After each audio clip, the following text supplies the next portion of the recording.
We are hopeless, selfish creatures, and we need a savior. She was a total heathen. All right, we're doing a podcast. Hey there, everyone, and welcome to another episode of an Exmo. And an Evermo. Walk into a Pride House. Today we are filming from the Pride House, which has been rented. It's a Verbo for all of the good folks who came from out of state, out of town, to hang out with us for Utah Pride, which we just wrapped up yesterday. Yeah, that was an amazing time. My heart is so full. I have teared up multiple times since everyone's posting their TikTok videos of how phenomenal it was and all of the amazing people. And this is the person who brought us all together. So I'll let you introduce yourself. Thank you so much. So my name is Sam Nieves. I'm a board member with the Conversion Therapy Survivor Network, and that's why we're here. The ex-Mormons just were so good at organizing behind me and saying, you know, we understand what it's like to go through some hard times, so let's support this community. And now we got to meet so many survivors of conversion therapy and share our message that you're not alone. That is phenomenal, and it was great. So many people came to the booth yesterday. So many people came by with messages of hope and healing and thanks, and it was great to just connect with so many people. So thank you for connecting all of us and bringing us to the booth, and thank you for connecting all those people there, because I feel like it really made a difference for so many people collectively, just everyone at Pride, the work that everyone was doing. Do you want to talk a little bit first about, we will tell your story and how you got to where you are, but just so everybody knows, in case they don't know, what conversion therapy is. Yeah, so in essence, conversion therapy is any attempt to try to change or suppress someone's maybe gender identity or maybe their sexual orientation. So if someone is queer, but something happens where maybe they see a therapist or a pastor, any type of situation where there is a systemic force to change someone, that is conversion therapy, and the research is unequivocal that it is deeply harmful and potentially life-threatening. Right. So it's essentially the pray the gay away therapy. Yeah, pray the gay away is a great way to say, well, that's conversion therapy. Yeah, and that is actually part of your handle on TikTok. Just It is. So everyone knows. It's a can't pray me away, and I don't know, it's can't pray me away is all my platforms, because I think in just one sentence it says exactly who I am and what I stand for, and that I'm not willing to go back into the closet. Yeah, and I love that. That is a perfectly great handle. It rhymes, it's memorable, and then as soon as when I was being introduced to you and all of your work right away, I was able to latch into that. What I also love about it is that it doesn't really communicate anything about conversion therapy. It just says I'm not willing to go back. But what I love about the handle is that when I say I'm a survivor of conversion therapy, it makes sense why I can't pray it away, because I've tried. Right. I know it can't be prayed away. And that's kind of a little subtext, but I think it's perfect. Yeah, I love it. So what if we started at the beginning? Because you are an Exmo. We found each other on Exmo TikTok. Yeah. There's a huge community, and all of these people showed up yesterday. We had a booth for the Pride for Conversion Therapy Survivors Network. 2 booths, technically. 2 booths, technically. Yes, and we I think did. there were approximately, 250 people in our booth? Pretty much. It felt like that. It did. We had a little space section off for people could talk. Oh, no, it was filled with volunteers. It was just a pile of humans. It really was. We were climbing all over each other. Luckily, we all liked each other, so it was cool. Right. We were giving each other hugs. We were dripping with sweat. We're it's okay. There was just so much checking in with are you okay? Do we need to swap out? And let's be honest, conversion therapy survivor stories are deeply traumatic. Yeah. And when you go to Pride with our organization, sometimes this is the first time someone's ever been able to tell their story to someone who understands, right? And so it can be very taxing, and it was so helpful to have people that could just tap in. I'm gonna take a moment to just collect myself, and then someone else goes and shares the message. Yeah, and I saw that actually happen a few times, which was really great. Everyone was just so supportive. It was such a feeling of love and acceptance and support. It was just I'm going to be deconstructing, or I don't know, reconstructing that experience in my head for a long time, because I was very emotional and just really such a lovely time with a lovely group of people. We had a lot of people, including Gay Jesus, or Ryan Josiah, who was on our last episode. And if you don't know him, look him up. He is blowing up all over Salt Lake. And when we were we walked in the Pride Parade, with him. He was definitely the rock star. Every time he was on a little glitter scooter with a little cloud underneath him, just driving around in his rainbow sash.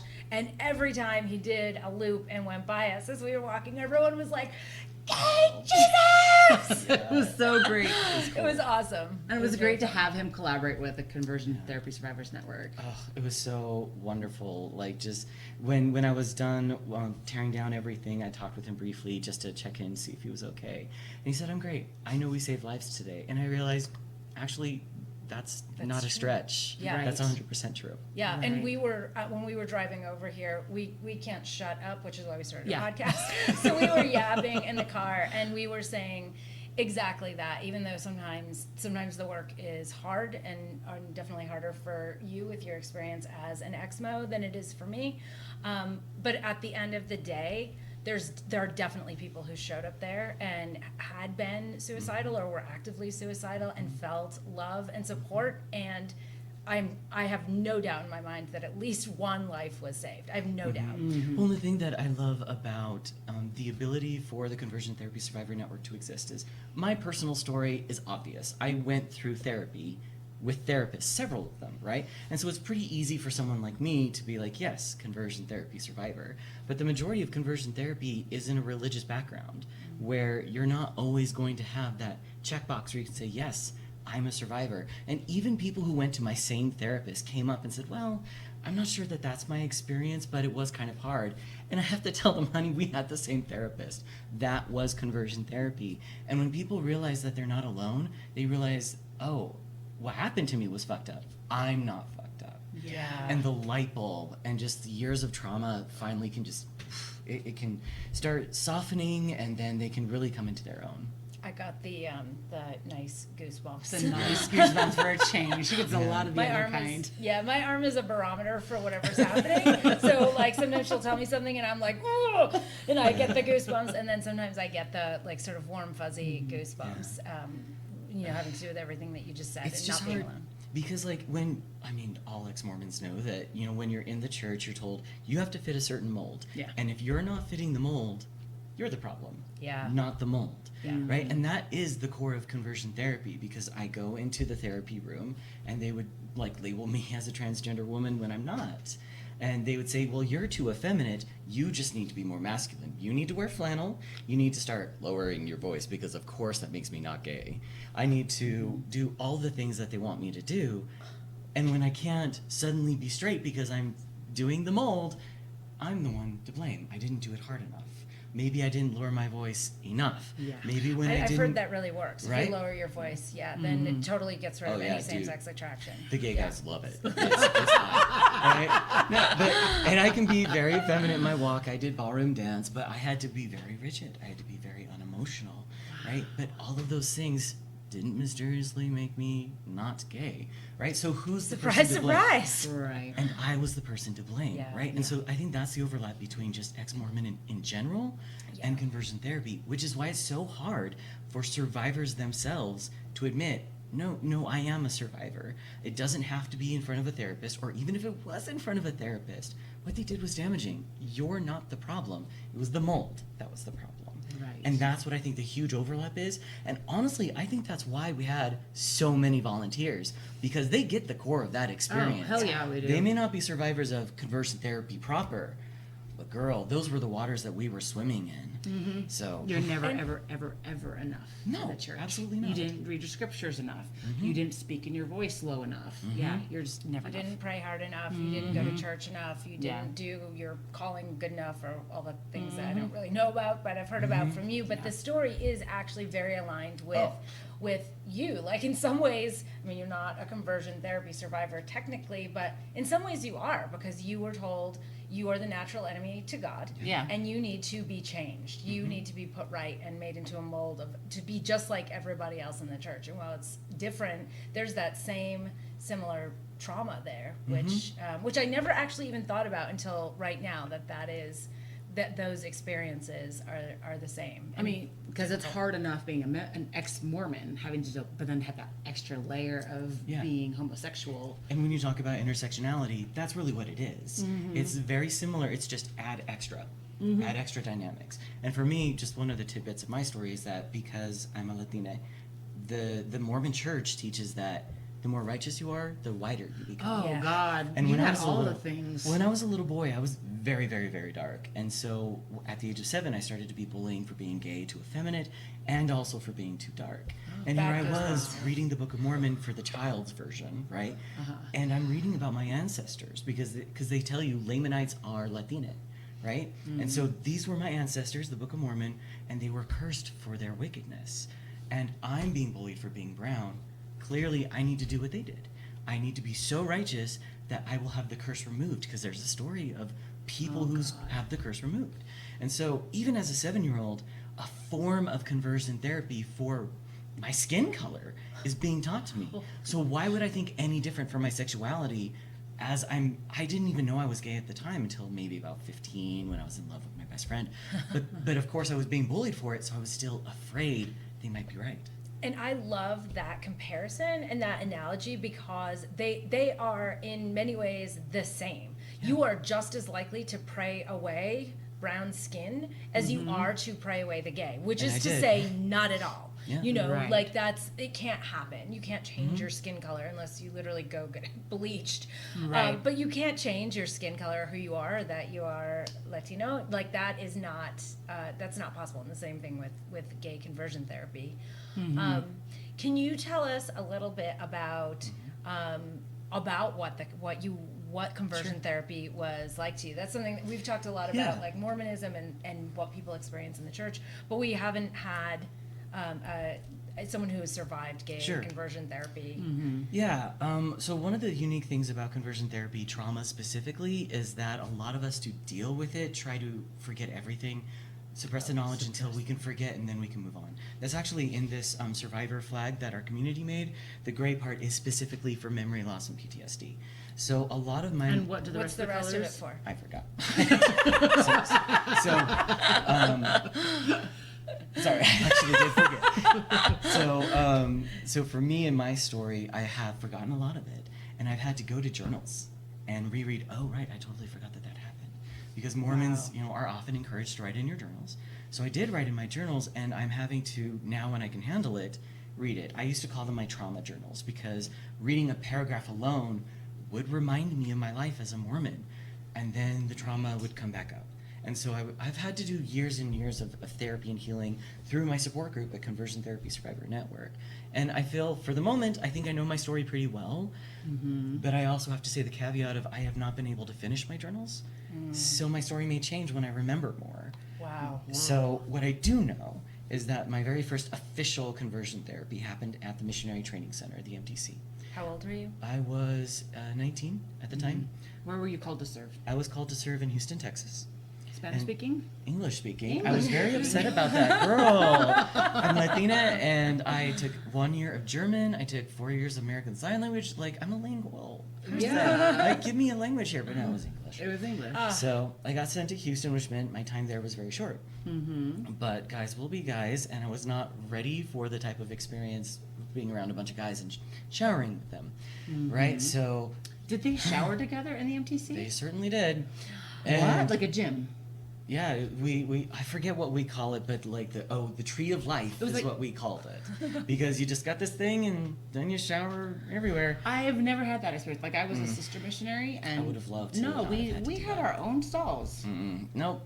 So Wow. I think it's different with boys, like urinals, you know? Yeah, Like we never right. have toilets just lined up. in the Right, bathroom. that's true. yeah, and that's what our showers were too. But the thing is, to deal with it, I always had to sing hymns, keep myself busy, and just like not really think about it, and then I could tolerate it. But I'm being thrust in a bunch of naked men, and Yeah. I'm not allowed to be alone, ever. That's right. Right? Do Those you are know the this mission about rules. missions? Oh, Erica doesn't know a lot about You're missions. not allowed to be alone ever, because you might sin, girl. You might touch yourself inappropriately. What if you're pooping? Well, okay. Okay, when you poop, that's fine. So you can touch yourself while you're pooping. That's about it. That's not what I And meant. I wouldn't be surprised if some of them did. Probably they're like, this is my only chance. I mean, perhaps. But so for me, I was very proud that I was able to handle my first few days of being able to handle, showering them on a bunch of men. But it got to the point where unfortunately for men, we have a barometer that is quite visual. Yes. When you are aroused, and it got to the point where I knew I was losing control. So I woke up before my companions because I just felt like waking up was super important, and showering before anyone else could get in there, and that's just what I had to do for the rest of the time. You went by yourself? I had to. Did you get in trouble for being by yourself? or The did elders anyone were find in out? the next room, and I figured this You is. weren't like by yourself, self. No, I was by myself because. But like they would be okay because they were like. And they wouldn't know, and I was very regimented. I loved rules because they kept me safe. And if I follow rules, right, then he's gonna heal my homosexuality and my skin color, right? And so I was very rule oriented, and a lot of us survivors are, especially when we have a religious background. And so Doesn't remind me of anyone that I know. No, not not at at all. all, girl. But the thing is that following all the rules clearly didn't fix it. It just made it harder because I'm being thrust in front of a bunch of men. And I had heard that there were therapists there. So I was like, you know what, maybe I haven't repented enough of my past because I did have a boyfriend when I was 13. But I was experimenting. I'm totally straight, by the way. Yeah, that's we clocked that right is- away. Yeah. No, that was a farce. And I thought that maybe I hadn't repented enough of that. So I saw a therapist, and the therapist asked me, how do you feel about your past experiences? And I said, I hate myself. I can't believe I did that. And they said, well, clearly this is in the past for you, so you are good to go. And so even though that was very short, if you look at the clinical research, they use the term SOGICE, sexual orientation, gender identity, change efforts. In that conversation with him, he was affirming that I was not who I was afraid I was, that I was not gay, that because I hated myself had nothing to do with mental health issues, had nothing to do with homophobia. That was a sign that I was straight. And so I was good to go. Yay, you hate yourself, so Yay. go serve the Lord. Yeah, and so as far as my memory is concerned, that was my first exposure. But what happened later is that the mission was still difficult, right? I was able to last a year and a half until unfortunately I did have a mild sexual assault. And I don't know what to call it except for just because it was indecent exposure. A guy tried to get me to be in his bed. And This was a another missionary. Yeah, we did exchanges, and somehow they were sleeping in the bed. You are not supposed to sleep in the same bed, girl. You're supposed to have separate beds, same room. That I could Right? I could For infer. yeah, right. But they had the same bed, so clearly this companionship was not doing the thing that they were supposed to be doing. Oh, my And goodness. everyone in the mission knew that I was gay, even though I firmly believed I was not. Right? Well, girl, why would you say that about me? And Did you call them girl? Uh, That was probably Maybe. a giveaway, Sam. maybe. That might have I been may letting have. you in. I don't know. I blocked out so much, but clearly they knew who I was, and they tried to get me into their bed. And I'll be honest, I wanted to, but I knew I wouldn't be able to live with myself if I submitted to temptation. So I said no the entire time. And in the morning, he thanked me for saying no, but that didn't change the fact that if you lust with your eye, it's the same as if you had sinned. Yeah. So I was. Yeah. Oh, thank you. Yeah. It's been a minute. Yeah, that's It's been That's a a minute. good thing. I I'm glad can't you're wait till I forgetting forget this. all this Yeah, stuff. I can paraphrase scripture, but I don't have them memorized anymore. But I used to have them word for word. And so I confessed to my mission president. He's the one in charge of all of the missionaries for his area, and he's the first person to actually call me a homosexual. He said I was gay, and then I was sent home a week later. Because And- you were gay. Because I'm gay. Yeah, and the thing Because is you are that. gay. Yeah.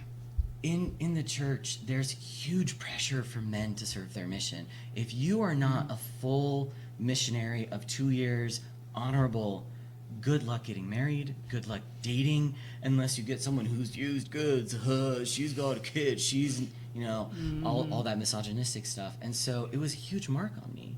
And the problem is that it said sent home with honor, mental health reasons. Right, and so here I am. I have been. Oh, sorry. Go ahead. You had. A I comment. was just gonna say, so they're calling your homosexuality a mental health issue. Yes, correct.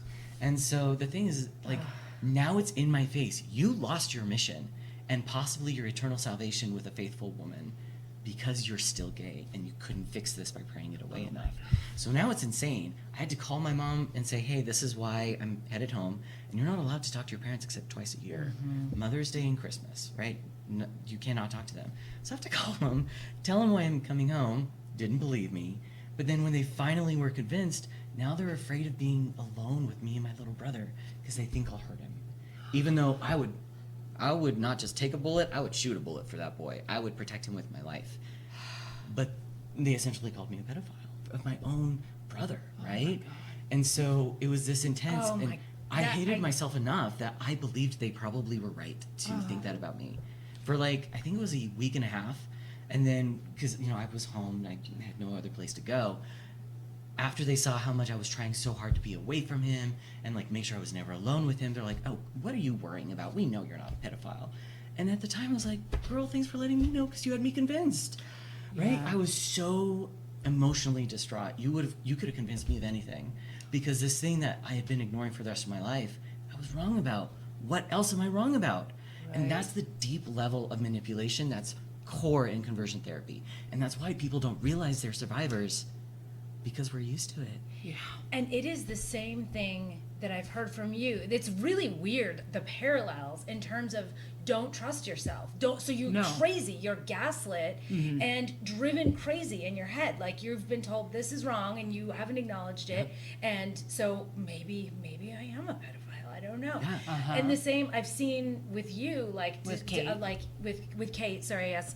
For anyone who's listening, you know, when certain things happen, not knowing if you're making the right choice, questioning things that you're doing because you have had that put in your head that you're wrong and you need to question your decisions, and the church needs to make your decisions for you. Right. And then when they tell you something about yourself, you believe it, and that's who you are, and that's what you do, and you Bow your head and say yes. This is crazy how like they're the same. It's wild. That's why the ex-Mormon community, I think, has backed me up so much, Yes. because they get the experience deeply. It's just an added layer of homophobia. So I think that's why the conversion therapy survivor story is so difficult to parse through, because we are typically used to questioning ourselves. Because if you ever stopped to, I mean, in that moment, if someone would have said, Sam, have you ever had those gross thoughts about a kid? I'd be like, no, I don't know, maybe, right? I wouldn't have even been able to trust myself. But if I could have answered honestly, I'd be like, no. Well, then why are you worried about it, girl? Right? Well, and I'd be I've- like, oh, well, I guess I'm not. I've heard Never would have happened. I've heard similar stories when people go in to talk to their bishops from a lot of people at this point about masturbation. So they'll go in, and sometimes people don't know even what it is, or Right. they're confused by the question, or they do know what it is, but they don't even know how to answer. So they're being asked that, do you masturbate? And they're like, yes, no, I don't know, maybe. Like it's such a like jarring, like they're given so much shame about it. They don't even know who the fuck they are in their heads, or what they're doing, or what they want to do or not want to do, like assault children. Have you learned yet about the spirit of discernment and how we understood that? Because that was a huge part of my story. When I was talking to my mission president, I actually didn't tell him what happened, because I was so ashamed, right? That whole victim mentality of maybe I led him on. Maybe I made him think that I wanted this, and that's why I was welcome to it, right? I just blamed myself. But I couldn't get myself to admit to what happened. And so I was hoping through the spirit of discernment, he would ask me, did he do this? And what was his name, right? Because I thought he could read my mind. I thought the Lord would tell him and whisper in his heart, you need to ask him if you were sexually assaulted. And then I could cry and say, yes, but I said no, right? I couldn't even talk about it because I was so deeply ashamed. And that's what happened with all of my therapists, because they always had to be Mormon. Mormon. Yes. And because they were always like bishops or priesthood leaders, elders in the church, I believed not only were they trained clinicians, but they also had God's ear, that they would tell them what they needed to ask me so I could confess correctly. Then finally, when I had confessed enough, I would be cured.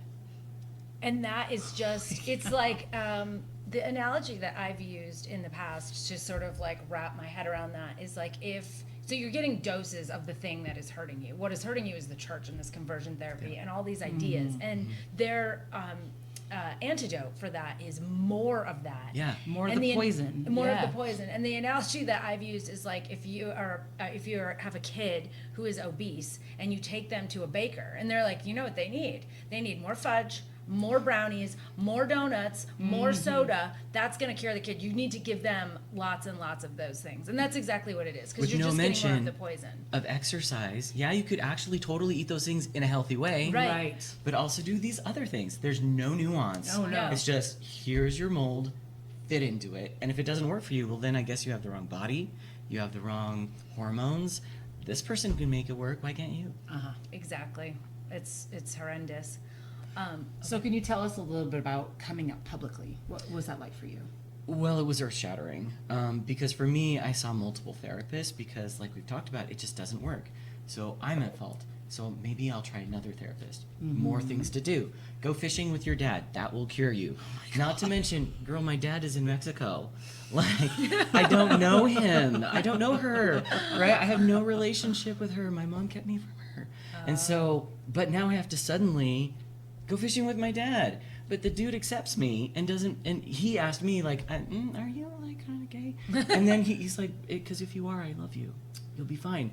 And then in my journal, I wrote, this is why I can't be straight, because I have the wrong type of father who will reject me. Right? Like, What?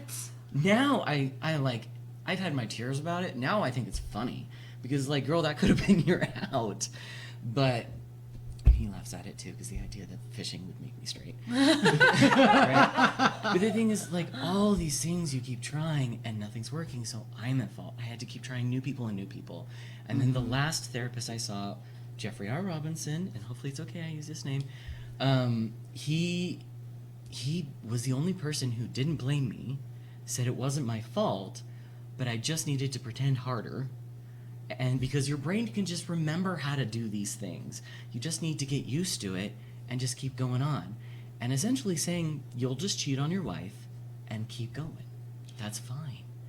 And so the first guy who's apparently the expert in the field, he's helped so many other men like me, is admitting it won't go away, ever. And that I need to just walk away from what he called the dragon. And I was like, the whole point is I've been walking away from the dragon my whole life and it's still there, girl. I want the dragon. Give me a bazooka for that dragon, right? And he's telling me the cure is to admit that it will never go away. And when that happened, I was like, well, then you know what? Maybe the problem is that I've been convincing myself I'm a Mormon, not that I'm convincing myself that I'm gay. Because he had this little, like, Rudolph the Red-Nosed Reindeer analogy. Like, Rudolph the Red-Nosed Reindeer, that song, is, you've sung it so many times, it's like you knowing how to be attracted to boys. But you just need to sing Rudolph the Red-Nosed Buffalo enough times, like, you know, liking a girl, that eventually it'll be second nature. But because random firing of neurons, you'll be singing the Buffalo song, and then, oops, reindeer. Just ignore it. That's okay. And keep singing the Buffalo song. And so I realized I've been singing Rudolph the Red-Nosed Mormon, and I don't have to sing that song anymore. So, plus I was miserable. awesome. And we have the That is scripture amazing. saying wickedness never was happiness, Yeah. and I was fucking miserable. You're like, well, that's. Are you familiar with the term psychosomatic? Yeah, Yeah, I absolutely. had psychosomatic headaches. Yeah, I of had course. no affect. Yeah. I couldn't cry. All of these horrible symptoms were just tearing me down. And I had to do something, right? And I figured if the church is true, I'll know it. God will call me back. But I need to be able to know what this is so that if I do marry a woman, I'll know why I'm resisting temptation. Because I'll know being gay won't make me happy. And I'll be strong enough to resist it because I'll know what I'm leaving behind. And it turns out the church isn't. In my opinion, the church is not true, and I've never been happier and more full, and I don't have the headaches anymore, so I don't make any judgment calls. If you have faith, you are welcome. Yes. I will support whatever is helpful for you, Right. as long as you don't try to put yourself in a mold that's harmful, right? And so we have plenty of survivors who Muslim, Jewish, Christian, and it works awesome for them. And they're okay when we say our opinions about the church, and they understand that it's valid, and they found a way to live with it both. So, Yeah, so I can say that. And we met some wonderful people yesterday who came by the booth. One woman I'm thinking of in particular, she was still a member of the church, but she had a shirt on that said "Love Wins." She was struggling with the church doctrine and ideology, but she had, I can't remember if it was a trans or a gay child, and she was definitely an ally for them and a supporter. She was struggling with some things, but she was still a member of the church and was a supporter of her kid, and they can hold those two things. But I will actually tell you, in my opinion, and especially with my work with survivors, I actually think the way to end conversion therapy is to encourage religions to make space for queer people. Yes, So absolutely. I think in the future, there absolutely will be queer Mormons getting married in the temple. And I think that's the only way that conversion therapy will end. So if Mormonism works for a queer person, good for you. As long as you know who you are and you do not let that poison seep in and judge yourself and try to change yourself, as long as you're happy and healthy, Yes. then I support you. And that's been my belief too with with Mormons. My belief with them is if it makes you happy, if it brings you joy, I'm not going to tell you what to believe. Yeah. Because the church has done that for so many people. Yeah. They're Right. telling you who you are, what to believe, how to behave. That's not our space. I mean, that's not where I want to come from. I want to come from a place of like love and acceptance. We're calling out the harmful practices of the church, but the people have every right in the world to believe what they want to believe. Yeah, and I will say, one of the things that comes up in my mind when we're having these conversations is how much easier it would be for the church if they could just do that. Like their whole, I saw a post today about the church doors. It looked like a mall. It said like bring a friend or two or three or four, and it looked like something that you would see at like a mall in California, like to advertise to bring people in because there is some desperation to because they're losing a lot of members, especially when lots of information is available to people. But a way that they could keep, and they move things back, like women can show their porn shoulders now with the garment changes, but their lives would be so much easier if they could say, you know what, we've had a revelation. Jesus was all about love, and we accept this community. And I wonder why that can't happen. Happen yet. I think Yes. that's the important part about the Mormon Church that's different from others is that we have the concept of modern. I say we because part of me still is Yeah, Mormon right. and Yes. will always be Mormon. We have modern revelation, this idea that we can be wrong about racism, but when Mormons are finally ready and there's enough anger against racism, we can come out with this revelation that the people are ready to hear that you should not be discriminating against black people or any other POC. And I think you could take that religious perspective. Honest, believing Mormons could say, God will give us this revelation when we beg him for it, when we are ready for Or it. her. Then, right? Or her. That's another revelation that we're not ready for. Let's not go with Heavenly Mother yet.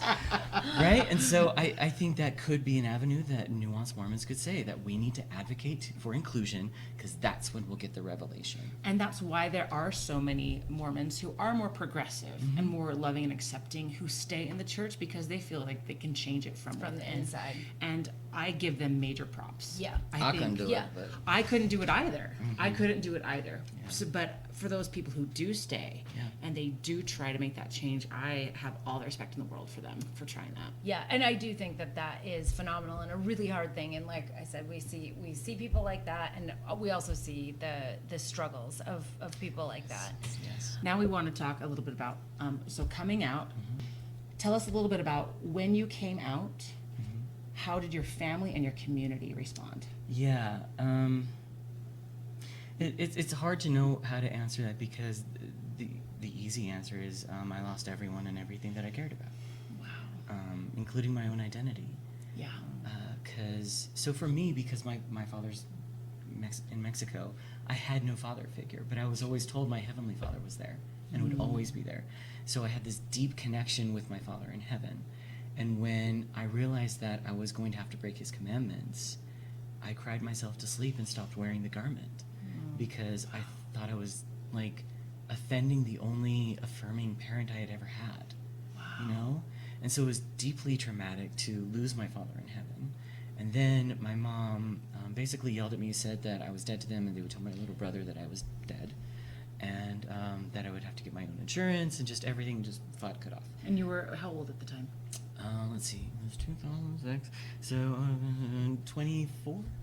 Whoa. Yeah, so I was 24, Oh my God. completely financially on my own now, no help whatsoever, and basically not working at Starbucks, but basically the same type of income that I had. Right, so it was not a great place to be. So lost everyone and everything. I kept one friend, and that was it. Wow. So Are you still estranged from your family, or have they yes, come but in a around? roundabout way. 3 months later, they said they made the wrong choice and they regretted everything they said. I said I did not regret anything I said because I'm not going back to conversion therapy. Good for you. It was not a good experience, by the way, it's actually funny because April 1st is when I came out. So it was like, yeah, this is... Are you sure? Yeah. Because on my mission, people were like, I know the day I was saved. And it's like, this might actually be the day I was saved. In a very literal way, right? Yeah. So, 3 months later, they're like, we're sorry. And we had a very hard time rebuilding the relationship. But honestly, it was just me doing what I was told so I could maintain a relationship with my little brother as long as I could. Because I knew they would control the narrative, and I wanted him to know me for me. You know, and of course I wasn't allowed to like be open or honest with him at all, but I felt like it was important to just hold on, and then eventually when he's an adult, he'll know me for me, and then he can reject me if he wants to, but that'll be his decision on his terms. And now he's like my bestie, so that's no big. Amazing. And I don't talk to my parents because for me, I just have a boundary that I need to be able to talk with people where I'm not brought back into my conversion therapy every day, and they still support the church. Yeah. And I love that for them, but I can't have a relationship with you if you support the organization that is responsible for the death and suicide of my community. And that's we Kate and I align on a lot of things, and I think in some ways on that to some extent. But as the NeverMo, I really struggle with that because I see doing this and now just being in social media spaces where I see all these stories from, I mean, at this point probably thousands of people like just online and whatnot.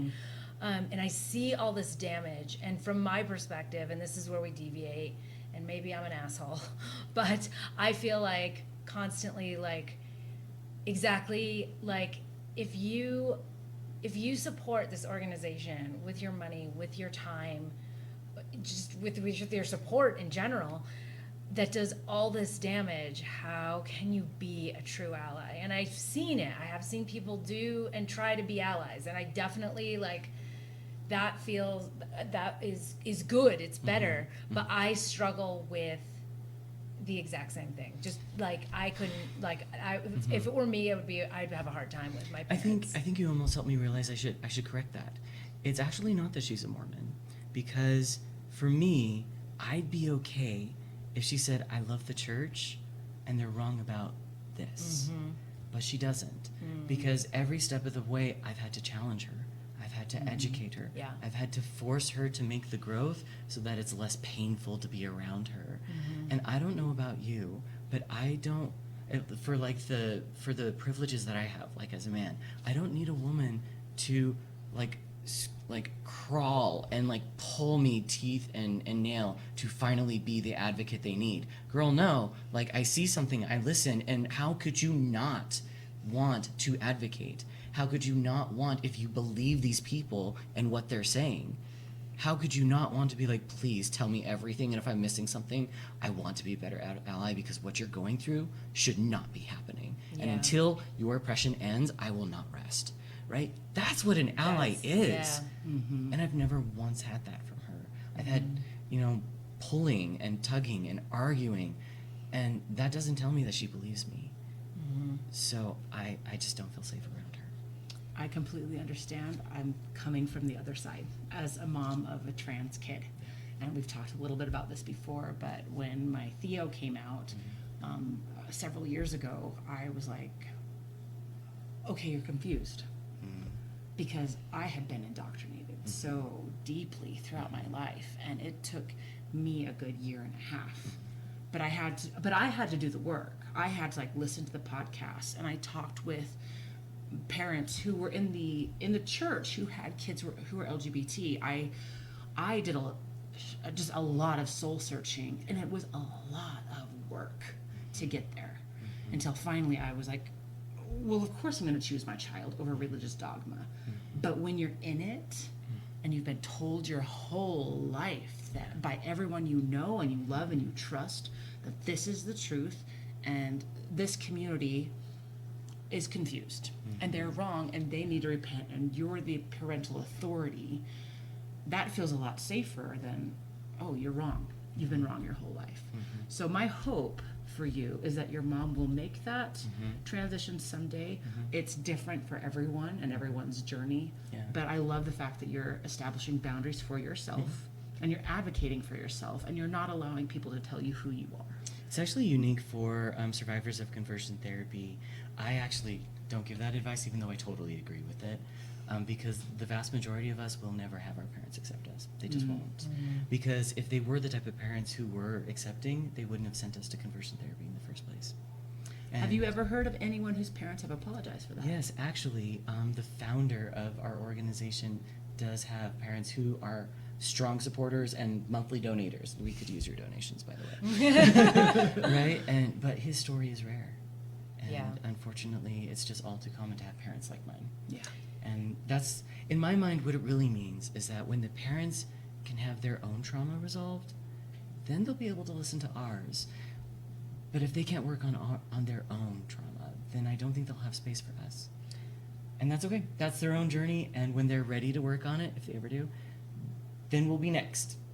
Right. And what sort of enrages me is that, like, all of those people here, like what you were dealing with as a mom, what your mom is and was and continues to deal with, all of that is a product of, and what you were dealing with, all of that is the same thing. You were taught the same thing. Homosexuality is bad. So trans is bad. Like, it's all the same teaching. It comes from from the leadership of the church, from this one point, and disseminated down, all again for that almighty 10% and the power and the control of this huge group of people. Men.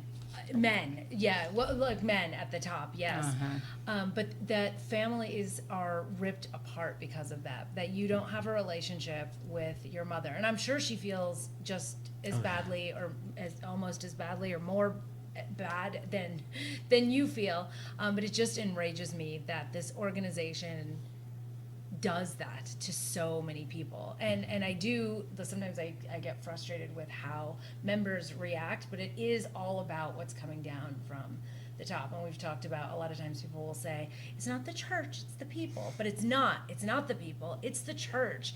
And everyone was given this harmful messaging, and some people find their way out, like you and you for your kid, and some people don't, and some people stay, they pretend that they are straight, or they stay in the church and leave their kids.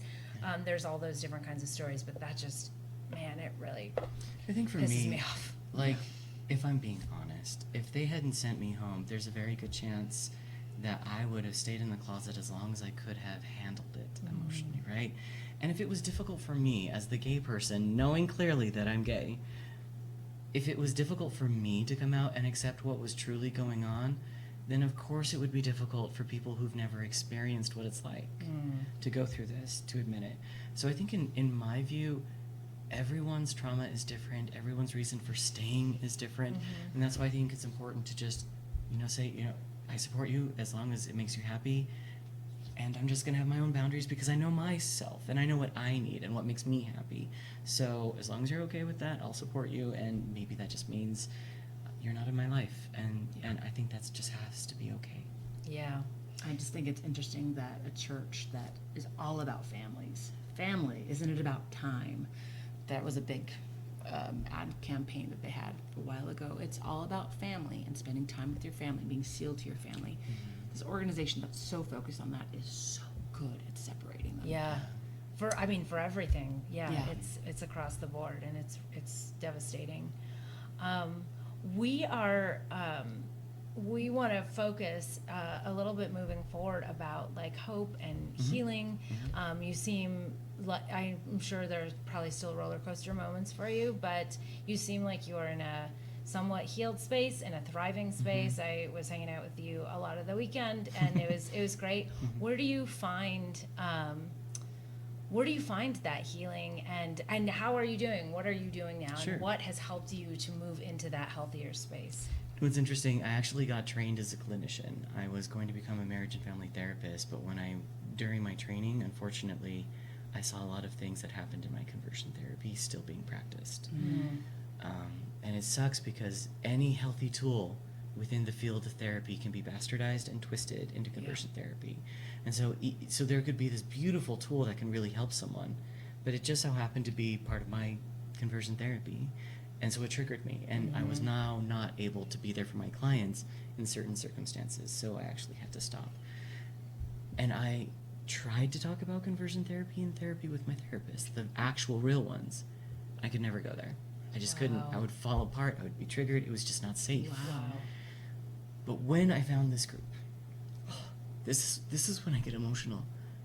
Everything changed. Like, they know what it's like. I can say, like, I've hated myself for years and I don't know why it's hard. Do not trust myself. Every head is nodding. Every single head. And they know what it's like on a very deep level.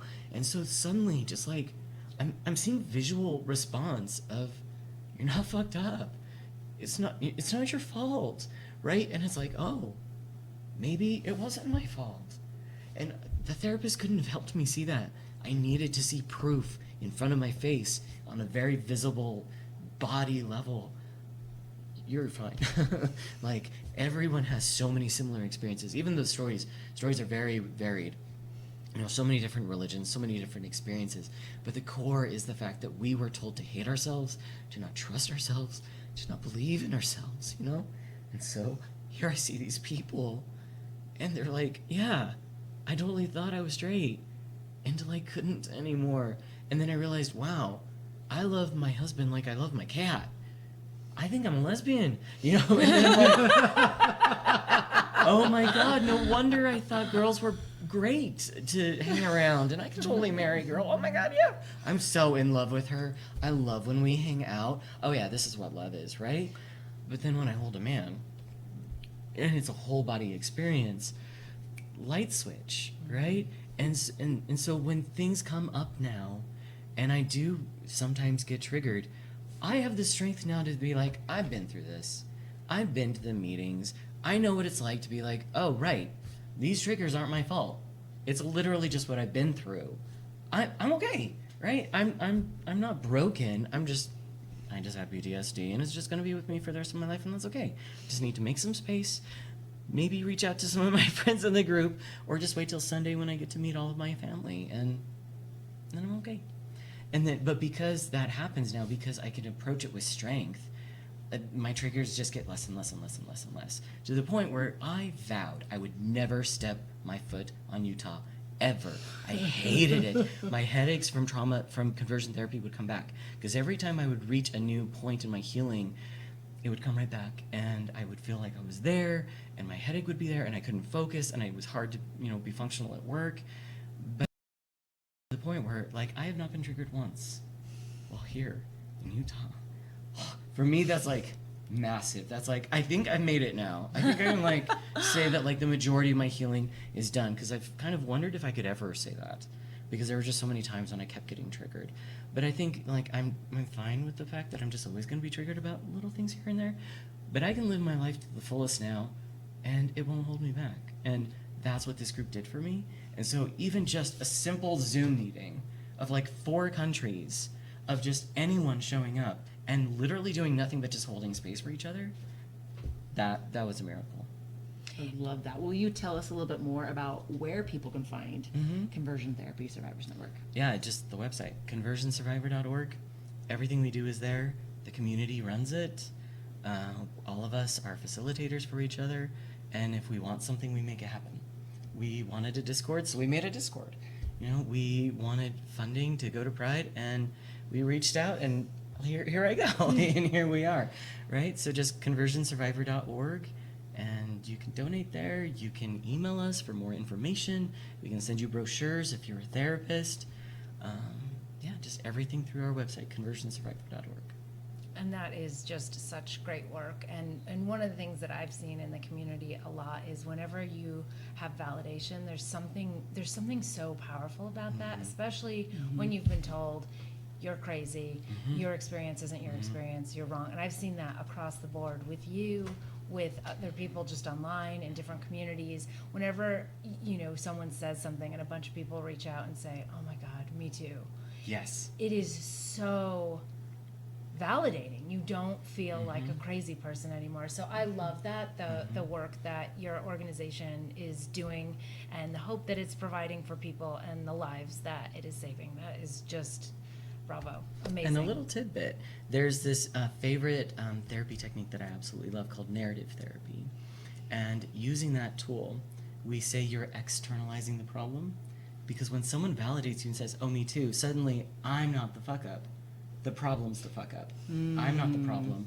The problem is the problem. Right. And as I share my story, the less I'm triggered by it.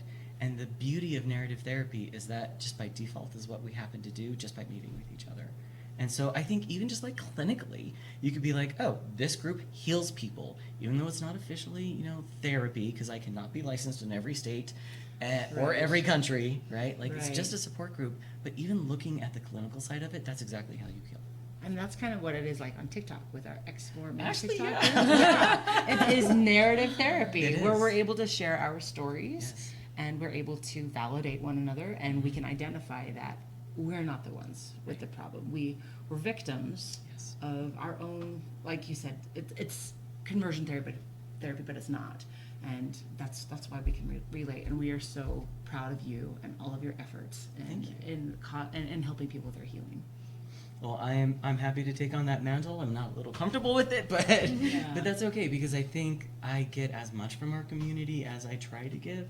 So it feels very synergistic to me. So I'm okay to like carry it along and run that flag, which I literally did in the Pride. Which was fun. I literally carried this flag like we are survivors, damn it. So it was And fun. it was amazing and powerful and just so wonderful to be around a group of allies and supporters and people who share similar experiences. It's awesome. I don't know if we'll put this in the video, but it was really cool that we got a chance to meet David Archuleta yesterday. Yes. We went to his concert. He came to Utah Pride, and as he shared his story, I was watching you Yeah, I watched during it. that, and he and Sam, you were just so touched by this because you recognized his story for what it was. It Yeah. was conversion therapy. Yeah, there's this term in conversion therapy circles that I absolutely hate.